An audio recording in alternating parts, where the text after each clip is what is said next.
Já estamos de volta com o programa Viver Saúde, que estreia hoje aqui na TV Univap. E hoje fala sobre acupuntura, com a presença da biomédica Josne Paterno. Vamos então saber a resposta do Dizem Por Aí. Será que a acupuntura emagrece?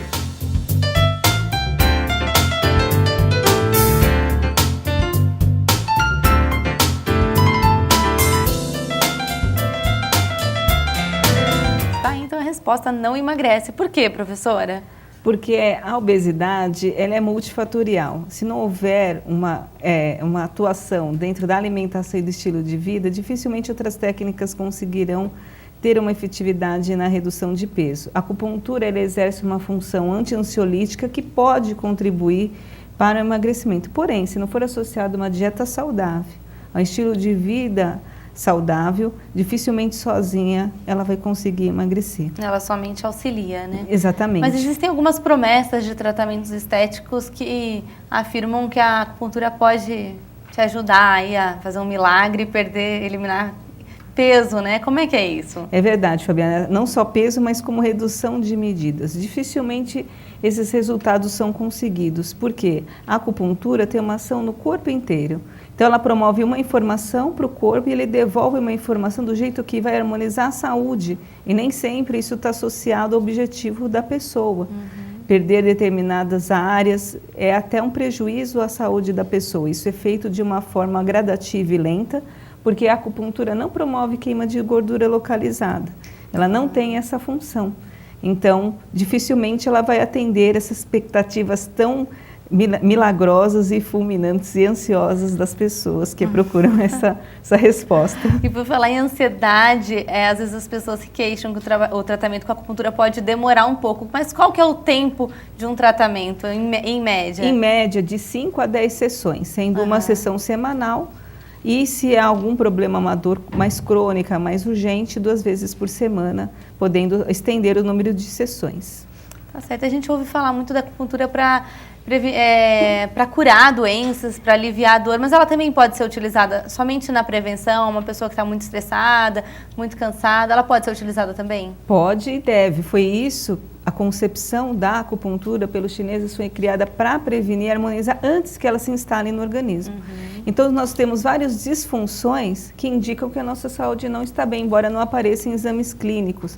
Então, não dormir bem, distúrbios gastrointestinais, ansiedades, arritmias. Então, tudo isso, às vezes, no exame laboratorial clínico, não há um resultado positivo, mas há um sintoma. E a acupuntura atua na diminuição desses sintomas e nas doenças já instaladas, ela auxilia no tratamento convencional. E qual deve ser, então, o caminho desse paciente que não recebeu indicação médica, mas deseja conhecer e saber mais sobre a acupuntura? O ideal, sim, é sempre fazer os seus exames com o seu médico de confiança, para descartar qualquer hipótese preventivamente e buscar o auxílio da acupuntura com o seu profissional devidamente habilitado e especialista na área, certificar-se que tem especialidade e aí atuar de forma preventiva, complementando, aí a técnica vai complementar todo o trabalho da clínica tradicional.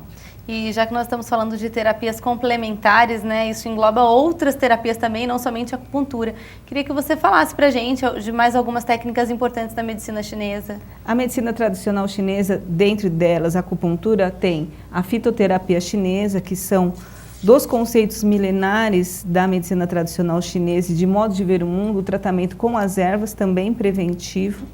Nós temos as técnicas de integração mente e corpo, como meditação e exercícios físicos, o Tai Chi, o Lian Kun, dieta, estilo de vida adequado, horário de dormir, horário de acordar, tudo isso na China promove. Eu que estive lá, nós não vemos nos hospitais tantos pacientes com estado grave e tantas necessidades de cirurgia como nós vemos aqui nos hospitais ocidentais. Por quê? Lá, em algumas cidades da China, inclusive, hoje, que vivem de forma antiga, o médico só recebe o salário se não houver nenhum doente. Então, a prevenção para eles é tudo. Eles são uma população muito grande e eles têm muito trabalho a fazer. São um povo trabalhador que acorda cedo e trabalha 17, 18 horas por dia. E eles falam mesmo que eles não querem ter tempo para ficar doente. Eles querem trabalhar, estudar e estar progredindo na vida. São um povo muito disposto, muito alegre, muito feliz. E essa alegria é cultivada nessas técnicas de integração mente-corpo, agradecimento. Sim.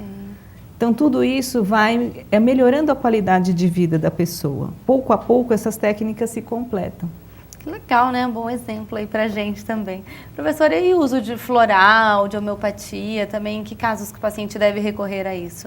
São técnicas também da medicina complementar ou hoje integrativa, nos quais ela pode contribuir auxiliando no tratamento convencional. Então, nós já sabemos o diagnóstico, a professora já tem um diagnóstico, por exemplo, ela tem uma hipertensão, ela é controlada com um medicamento, só que de vez em quando, por distúrbios de ansiedade, por nervosismo, ela tem picos de pressão que o medicamento não consegue controlar. Então, essa pessoa pode procurar os recursos do floral e da homeopatia para complementar esse tratamento clínico vigente. E quem que pode indicar o floral? Profissionais habilitados da área da saúde, né, ou os florais também podem ser prescritos por terapeutas que tenham especialização reconhecida pelo MEC na área. E aquelas fórmulas prontas que a gente já encontra em farmácias? Não são indicadas, né? O ideal é personalizar, porque as pessoas são uma fonte de uma emergência, numa situação de estresse, são soluções, só que na prática a gente vê pouco efetivas ao longo do tempo. O ideal é, porque a sua ansiedade, Fabiana, com certeza é diferente da minha e do telespectador. Nós temos motivos variados, intensidades variadas de emoções. Então os florais, a homeopatia vão fazer uma análise profissional, uma análise para escolher o melhor caminho mais rápido.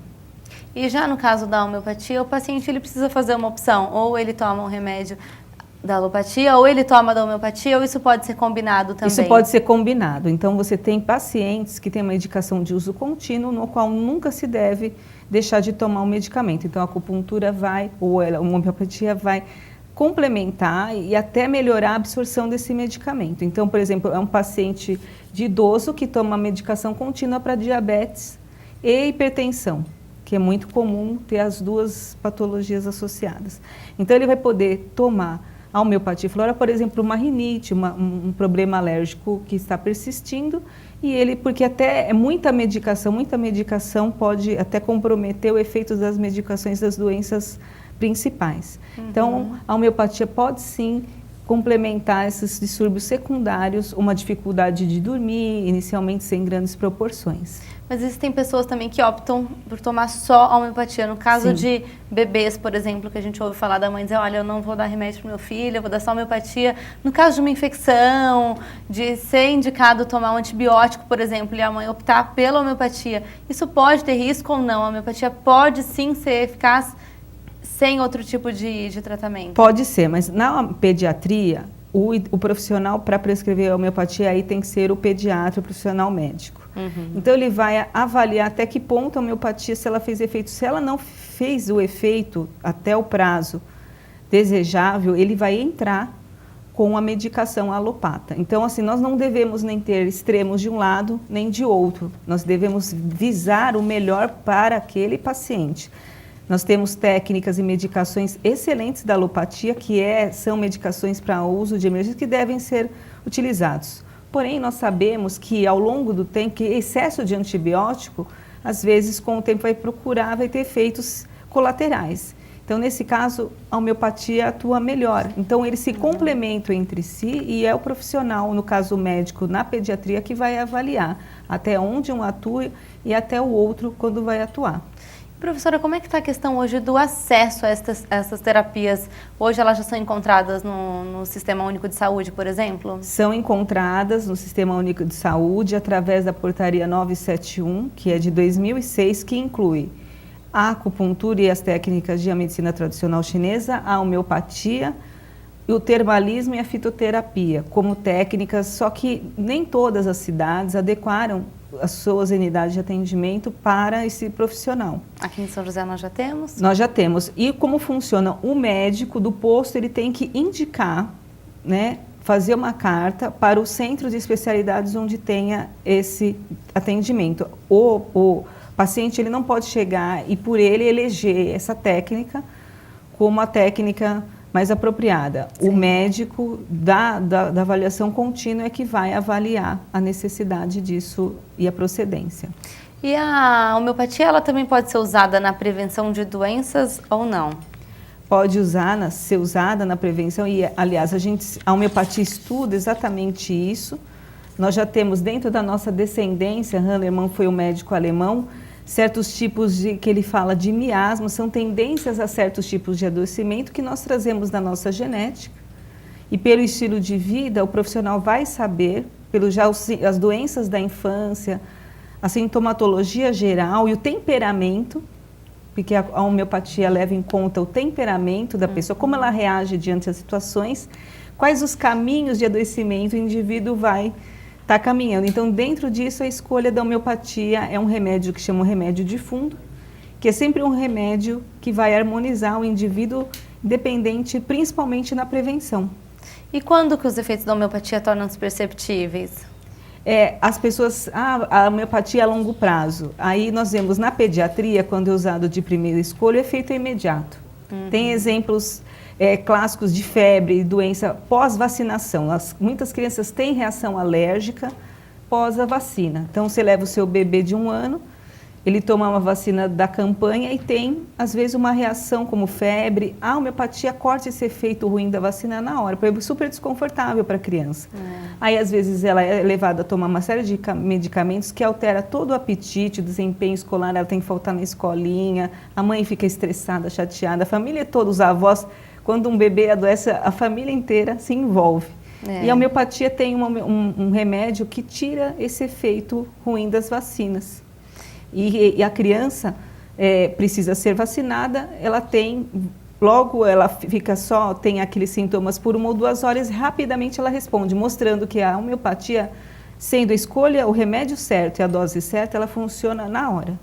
E no caso das doenças crônicas, como que funciona? As doenças crônicas, Hahnemann, que foi o criador da técnica, parou de estudar as fases agudas e ficou 20 anos só estudando as doenças crônicas e a atuação da homeopatia.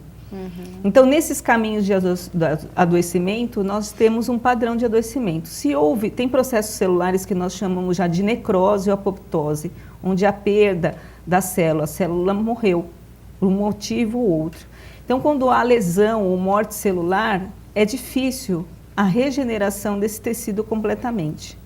Então, o que a homeopatia vai fazer no caso da doença crônica, que há esses processos em diferentes tecidos, é lentificar a progressão dessa doença. Então, uma doença que sem o tratamento específico progrediria 1 ano, ela vai progredir de uma forma de 2, 3 anos e sem tanto desconforto, minimizando os sintomas. Professora, com as suas respostas a gente percebe assim, que é um assunto que o profissional realmente precisa estar preparado. Não é fácil você lidar com pessoas, com doenças. Queria que você falasse como é que surgiu o seu interesse por trabalhar com isso, falasse um pouquinho sobre a sua formação. Meu interesse, eu era da área clássica da biomedicina e fiquei doente em Los Angeles, eu estava nos Estados Unidos e tive uma otite muito forte no qual nenhum tratamento, digamos, alopata convencional estava conseguindo resolver. E aí me levaram para um acupunturista e em 3, 4 sessões eu fiquei praticamente curado, harmonizada, de forma que pude voltar às minhas atividades que eu estava exercendo lá. E eu me apaixonei pela técnica. Então, como eu viajava muito, aproveitei e fiz muitos cursos fora também, que ajudou na minha formação, para efetivamente fazer especialização no Brasil.